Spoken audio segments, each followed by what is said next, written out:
Today marks the 25th anniversary of the Red Ribbon campaign by Mad Canada. The project started just ahead of the holiday season as a reminder not to drink and drive. But statistics show many people are still taking a chance by driving under the influence.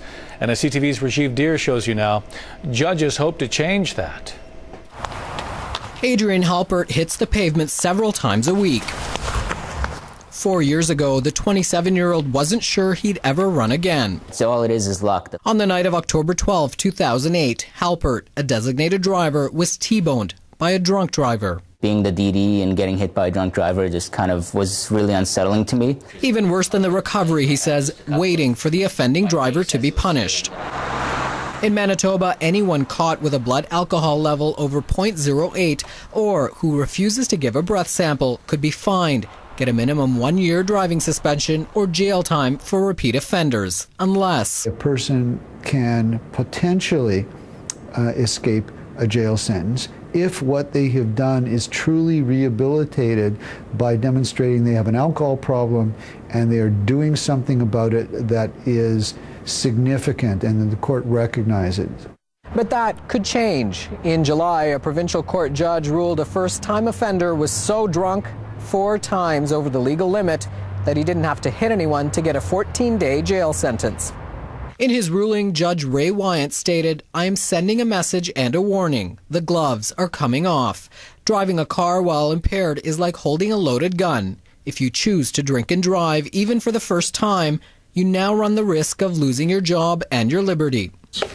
That message comes 25 years after Mad Canada first launched its Red Ribbon campaign. Melody Bodnarchuk, who lost her nephew Brett to a suspected drunk driver in this accident, hopes the ruling sets a precedent. I think that some jail time is certainly the answer.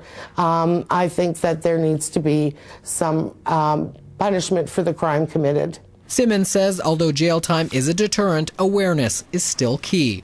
We can educate our children. I lecture fairly often to high schools and others, and it is the hope that people will learn from the mistakes of others. Bodnarchuk says losing a loved one is a lifelong sentence and hopes jail time gets the message across.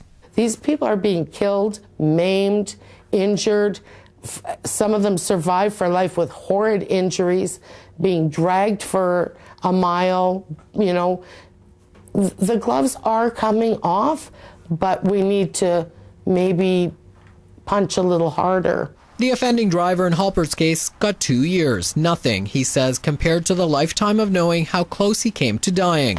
But he says he can run a little easier, knowing judges are finally cracking down. Rajiv Deer, CTV News, Winnipeg. A memorial for victims and families will be held at Glenlawn Memorial Gardens on Sunday, November 4th at 7 p.m. And on November 20th, the province will mark Project Red Ribbon's 25th anniversary at the Legislative Building. Let's take a look now at the results from a poll question from last night. We asked, have you ever driven even though you thought you'd had too much to drink?